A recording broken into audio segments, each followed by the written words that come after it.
Господня гробниця пуста, немає у ній вже Христа, по смерті на третій день Він Духом Господнім воскрес.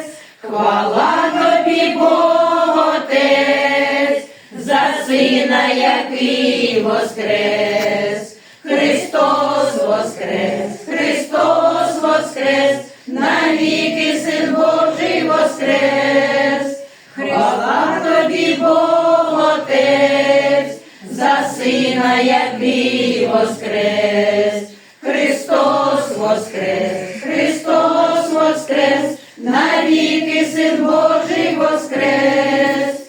Радійте у Господа всі, дорослі, старі і малі, спасіння нам Бог подарив, навіки із пекла звільнив.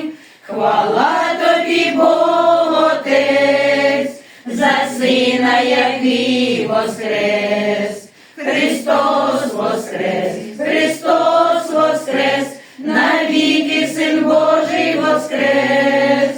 Хвала тобі, Бог Отець, за Сина, який воскрес. Христос воскрес, Христос воскрес, навіки Син Божий воскрес. Він смерть подолав назавжди, відкрив нам оселі святі, щоб ми там могли пробувати і вічно Його прославлять.